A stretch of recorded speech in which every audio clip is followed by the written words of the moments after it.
जय हिंद, जय भारत, जय श्री राम। ये विषय होगा प्राचीन गुरुकुल का विशेषता। आज तो भारत में बहुत से गुरुकुल चल रहे हैं, लेकिन इस गुरुकुलों से भिन्न था। आज तो गुरुकुल जो चल रहे हैं नाम का है, काम का नहीं। नाम तो गुरुकुल है, लेकिन अंग्रेजी विद्यालय के हिसाब से ही उसका हम देखते हैं, सारा व्यवस्था है।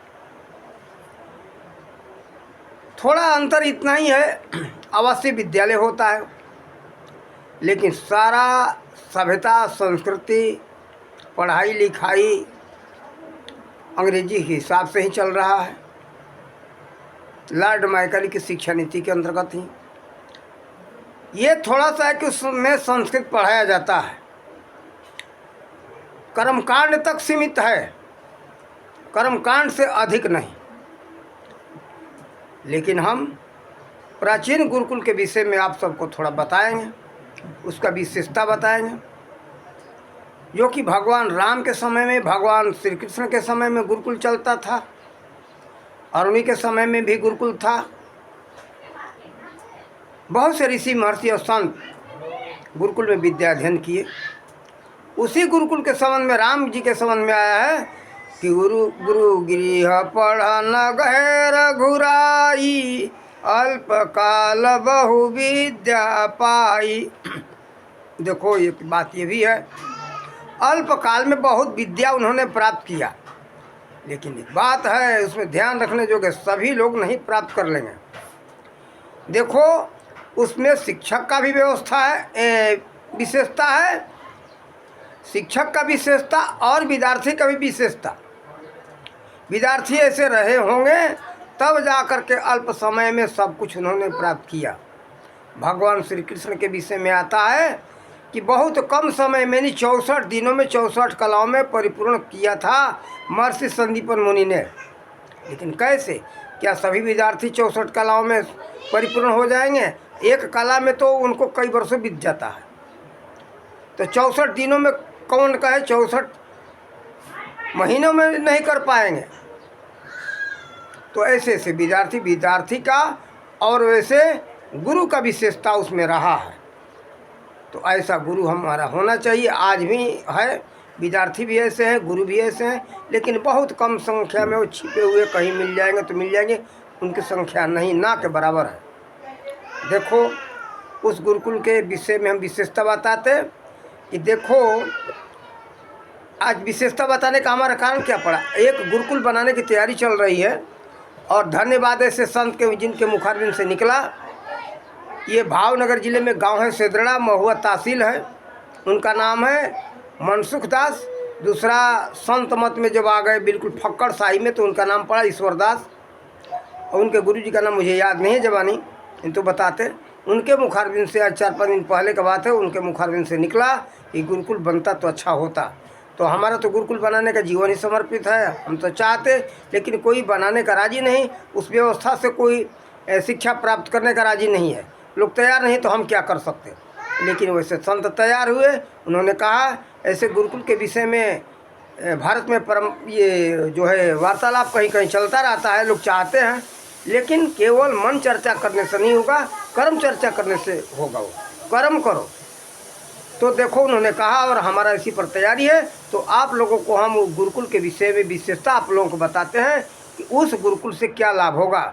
जो प्राचीन गुरुकुल था उसी के हिसाब से वो गुरुकुल बनाने का हमारा योजना है।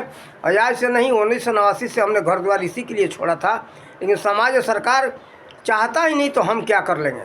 मान लो कोई रसोईया अच्छा रसोई बना रहा हो, और कितना भी पौष्टिक हो, कितना भी स्वादिष्ट हो, कोई भोजन करने को राजी नहीं, तो रसोईया भोजन बना के क्या कर लेगा। कोई भोजन करने को तैयार हो तब तो भोजन बनाने में मन लगता है। यही बात हमारा है।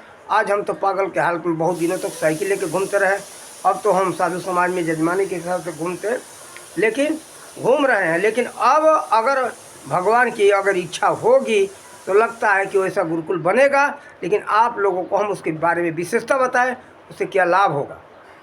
देखो, प्राचीन काल में था वो लाभ, और आज भी उसको अगर अपनाओगे तो उससे आप सबको भी वही लाभ मिलेगा। देखो, मूल चीज़ क्या है, उस गुरुकुल के अंदर अध्यात्म विद्या का भी शिक्षा दिया जाता है। अध्यात्म विद्या के साथ साथ संपूर्ण जीवन उपयोगी शिक्षण और प्रशिक्षण दिया जाता है। संपूर्ण जीवन उपयोगी शिक्षण प्रशिक्षण का मतलब कि हम सब के जीवन में जितने कार्य करना है उसका पूरा शिक्षा और प्रयोगात्मक शिक्षा, प्रशिक्षण का मतलब प्रयोगात्मक शिक्षण। तो इससे लाभ क्या होता है? पहले तो आप लोग को प्रशिक्षण के संपूर्ण जीवन उपयोगी शिक्षण प्रशिक्षण के बारे में बता दें थोड़ा। देखो, ये शिक्षण प्रशिक्षण इस तरह का है कि उसमें सभी कार्य बच्चों से कराया जाता है और उसमें सारा काम घर में नहीं होगा। बहुत से ऐसे काम है जैसे कृषि का काम है, बहुत से कार्य है जो कि बाहर में करना पड़ेगा। तो इससे लाभ बच्चों को मिलता है कि सर्दी गर्मी बरसात सब कुछ को सहन करने में बच्चे सक्षम होते हैं। जो बच्चे सर्दी गर्मी बरसात सहन करने में सक्षम होंगे वो बेरोजगार नहीं हो सकते। बेरोजगारी का बहुत बड़ा ये कारण है। आज बच्चों को केवल लिख कर के परीक्षा दे दो, करके नहीं। और उस समय था करके परीक्षा दो, उसके करके बताओ कि ये कार्य ऐसे होगा, कुछ भी हो, उसमें बच्चे परिपूर्ण होते थे। उस समय बेरोजगारी नहीं थी। आज बेरोजगारी के यही कारण है। अब आओ भ्रष्टाचार के बारे में बताते हैं। भ्रष्टाचार, आतंकवाद, भ्रष्टाचार का बहुत बड़ा कारण क्या है? अध्यात्म विद्या न होना। उस समय में सभी बच्चों को अध्यात्म विद्या का शिक्षा दिया जाता था और केवल दोहर चौपाई पढ़ाना नहीं, धर्म ग्रंथों को पढ़ाना नहीं। अध्यात्म क्या है? अध्यात्म का मतलब आत्मा क्या है? आत्मा के बारे में जानो, आत्मा को देखो, आत्मा को सुनो, आत्मा को चखो। वो चखने का भी विषय है, उसका स्वाद कैसा है, उससे क्या लाभ है, उसको कहा गया है अमृतपान। वो आत्मा का ही विषय है। फिर सुनने का, वह नाद रूप में है, यानी आवाज़ रूप में है। अनहद नाद कहा गया है। अनहद नाद यानी जिसका कोई हद न हो, सीमा न हो, वो सुनने का भी विषय है। वह नाम जो है, राम नाम आपके अंदर उच्चारण हो रहा है, उसका सुमिरण करना नहीं है। सुमिरण हो रहा है, आप उसको देखो कि कैसे सुमिरण हो रहा है। तो देखो, इससे क्या होता है? आत्मा को देखने से होता है कि आत्मा को जो देखोगे तो मालूम हो जाएगा कि मैं ही सब में हूँ। जो सब में अपने को देखेगा, किसके साथ छल कपट करेगा, वो किसको मारेगा, किसको सताएगा, किससे करेगा, किसका चोरी करेगा, किसके बेईमानी करेगा, ये बात होता है। अध्यात्म विद्या के बिना आज सारा समाज, हमारा पूरा विश्व दुखी है, परेशान है। वही शिक्षा बिना, इस शिक्षा से यही आप सबको लाभ होगा कि सारी बुराइयों से मिट जाओगे, दूर हो जाओगे। आप सब की सारी परेशानियां दूर हो जाएगी। आप लोग सभी परेशानियों से दूर होना अगर चाहते हो तो ये गुरुकुल का समर्थन करो और अपने गांव-गांव में इस गुरुकुल का शाखा खुलवाओ। अगर आप लोग चाहते हो कि हम सभी बुराइयों से दूर हो जाए, किसी तरह के हमको परेशानी न रहे, हमारे बच्चों को परेशानी न हो, हमारे बच्चे सुखी रहें, आनंद में रहें, तो इस व्यवस्था को अपनाओ। इसी व्यवस्था से आप सबका कल्याण होगा। बेरोजगारी नहीं रहेगी, कोई गरीब नहीं रहेगा, सभी सुखी संपन्न रहेंगे। सभी तरह के विद्याएं दी जाती है, कोई भी विद्या का कमी नहीं रह जाता है और सभी तरह के विद्याओं में बच्चों को परिपूर्ण किया जाता है, सिखा करके पूरा। और ये मत सोचो कि ऐसा शिक्षक आएंगे कहाँ से। अरे शिक्षक देने का हमारा गारंटी है, हमारा जिम्मेवारी है, मैं शिक्षक दूंगा। आप लोग चाहो तो शिक्षक मैं तैयार करूंगा, करने वाला होना चाहिए। हम तो 1989 में घर द्वार इसी के लिए छोड़ करके निकले, लेकिन कोई चाहता नहीं। मैं क्या करूं? आज तो वही हाल हो गया है। दूध एक तरफ पड़ा रहता है और शराब पीने वाले पी रहे हैं, शराब का मांग हो रहा है, दूध का कोई मांगने वाला नहीं। मांस की बिक्री हो रहा है, कोई जो है हरी अच्छी पौष्टिक सब्जियां खरीदने को राजी नहीं, कोई तैयार नहीं है। तो देखो, अगर आप लोग चाहते हो इसी तरह से, ये पौष्टिक शिक्षा है, आप लोग को सब कुछ में मजबूत बनाएगा, आप लोग का सारा दुख हरने वाला है। इसीलिए राम जी के जब समय में था वह शिक्षा, और उसी तरह से राम जी अपना वही शिक्षा प्राप्त करके राज्य चलाए थे। तो कहा है दैहिक भवत दैहिक दैपिक भौतिक तापा, राम राज्य कहू नहीं व्यापा।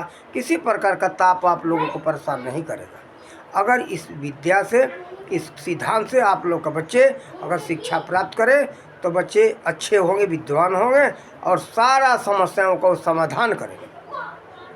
आप लोग इसमें थोड़ा भी संशय मत करो।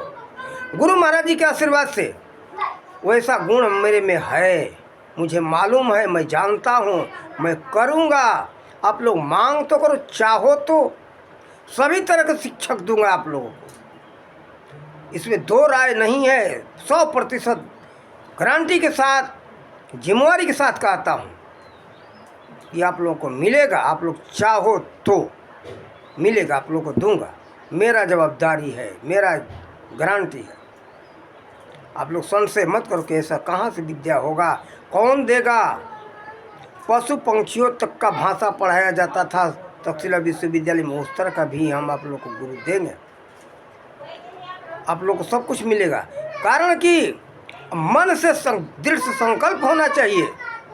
इस संसार में कोई चीज़ की कमी नहीं है, कर्म की आवश्यकता है। कर्म बिना कुछ प्राप्त नहीं होगा। इसीलिए तुलसीदास जी ने लिखा, सकल पदार्थ यही जग माही, कर्महीन नर पावत नाही। तो आप लोग चाहो तो मिलेगा। कोई भी चीज़, कुछ भी वस्तु इस संसार में दुर्लभ नहीं है, सब कुछ संभव है। लेकिन करने को तैयार हो जाओ, दृढ़ संकल्प कर दो। इस विषय में संशय हो तो आचार्य चाणक्य का वाणी सुनो, उन्होंने करके दिखाया था धनानंद के समय में। वो फिल्म देखो, जो असंभव लगता था, धनानंद को कौन हराएगा,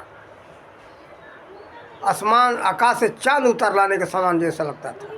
लेकिन धनानंद को हराया, हरा करके उसका राज छीना और संकल्प किया था कि धनानंद तेरे को इस गड्डी से हटा करके दम लूँगा।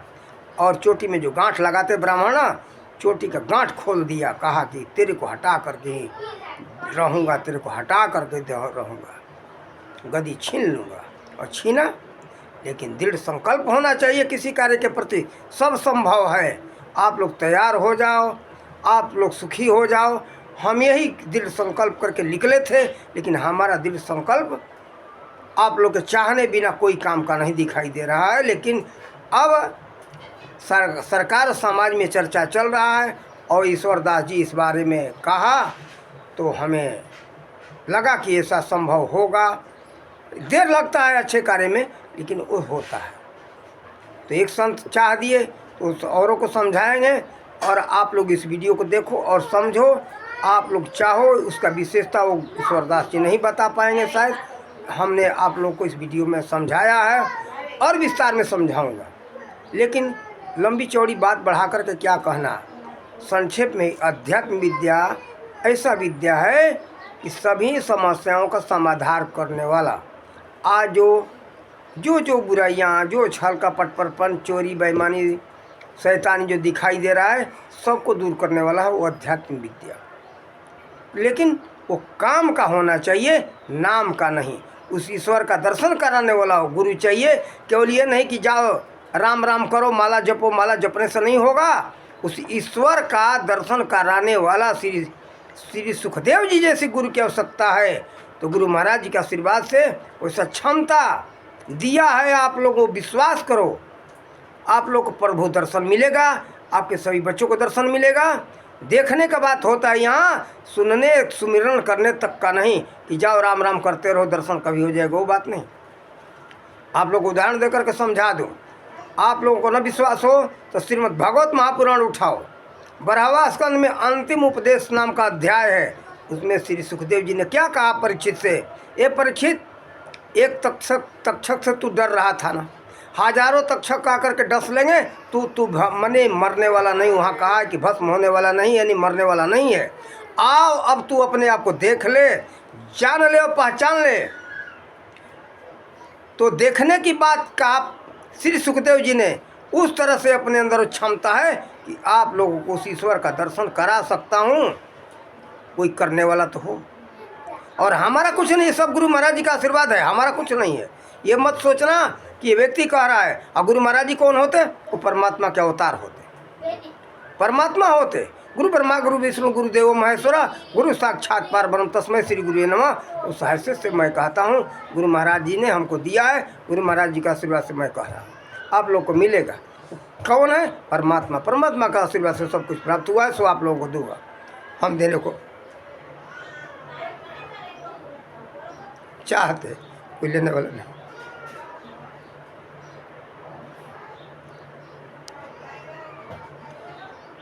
जब सिमरण भजन किए तो मेरे अंदर यही भाव हुआ कि हमें तो शांति मिल गई, समाज को कैसे मिलेगा। तो हमने घर द्वार छोड़ा। ये समाज लेना नहीं चाहता है, हम क्या करें, मजबूर हूँ। आप लोग लेना चाहो तो लो और सुखी हो जाओ, वही राम राज आएगा। इस विद्या से, ये गुरुकुल की यही तैयारी करके हम निकले थे घर से, उसी तरह का योजना था। लेकिन समाज नहीं चाहता है। समाज को तो आज हम देखते सबसे आगे बढ़ चुका है। आज लोगों को अंडा मांस शराब चाहिए, वो उसका बहुत बहिष्कार करते। और एक गुरुकुल का नाम लो तो क्या कहते, क्या बच्चा हमारा केवल कर्मकांड करके जिएगा। आज विज्ञान का, विज्ञान तो उसमें इतना है ना कि आज का विज्ञान कुछ भी नहीं है। वीडियो बहुत लंबा होगा, आप लोग ध्यान देकर के शांत धैर्य के साथ सुनो। उसी समय था कि 6 वैज्ञानिक हुए थे जो कि किस्म किस्म के विमान आविष्कार किए थे। उस विमान का विशेषता थोड़ा आप लोगों को बता रहा हूँ। उसमें स्विच लगा था कि ड्राइवर अगर दबा दे तो आकाश में उड़ता हुआ जहाज गायब हो जाए, छिप जाता था, वो छिपा लेता था। मालूम हो गया कि पीछे से दुश्मन हमला कर देगा, जहाज से आकर के मार देगा ठोकर, हमारा वो मर जाएगा, हमको भी मार देगा या हमारे को बर्बाद कर देगा। तो उसमें स्विच था कि दबा दो, उसका नाम था अस्तबद्धक यंत्र। दबा दो स्विच को और उसमें से एक गैस निकला, पीछे वाले जहाज पर लगा। वो जहाज के सभी लोग बेहोश हो गए, ड्राइवर भी बेहोश हो गए, सब लोग बेहोश हो। उसकी इच्छा हुई कि हम अपने पीछे वाले दुश्मन के जहाज को जला दें। तो स्विच दबाया और उसमें से पीछे घुमा करके कर दिया उसके नली, और उसमें से किरण निकला, जाके पीछे वाले जहाज पर लगा, वो जल के वहीं भस्म हो गया, गिर गया। ऐसे ऐसे यंत्र लगे थे। अभी खोज बाकी है, उस पर खोज चल रहा है, लेकिन वैज्ञानिक अभी वहाँ तक पहुँचे नहीं। धीरे धीरे खोज चल रहा है। तो देखो, उस समय आप लोग मत सोचो कि विज्ञान नहीं था, विज्ञान था। उसी विज्ञान के रास्ते पर हमारा समाज चल रहा है, तो सब कुछ प्राप्त हो रहा है। वेदों में क्या है, उपनिषदों में क्या है, सब कुछ वही भरा पड़ा है। विज्ञान का सूत्र, किसी भी सूत्र से खाली नहीं है धर्म ग्रंथ। आप लोग अपनाओ और अपना कल्याण करो। वही कल्याण, उसी धर्म ग्रंथ से कल्याण हो रहा है पूरे संसार का। उसी में से ले लेकर के आविष्कार करके लोग दे रहे हैं, तो कहते कि हमने कर लिया। ये भारत के ऋषि महर्षियों का देन था। भारत के ऋषि महर्षि पूरे विश्व के थे, भारत का ही नहीं, पूरे विश्व में उन सब का राज्य था। महाराजा उत्तानपद का एक वीडियो में बताया हूँ, सुन लेना। पनामा नहर के खोदाई में जो हवन कुंड मिला था, उत्तानपद का महाराजा उत्तानपद का नाम था उस पर। वो अमेरिका में है, वो जगह पड़ा हुआ है। तो देखो, बहुत वीडियो लंबा हो रहा है, इसलिए हम आप लोग देखते सुनना नहीं चाहते हो, क्या करें। इसलिए छोटे बहुत 18 मिनट 18.5 मिनट का हो गया। तो इस सिद्धांत को अपनाओ, अपना कल्याण करो। इन्हीं शब्दों के साथ वाणी का विराम देते। जय हिंद, जय भारत, जय श्री राम।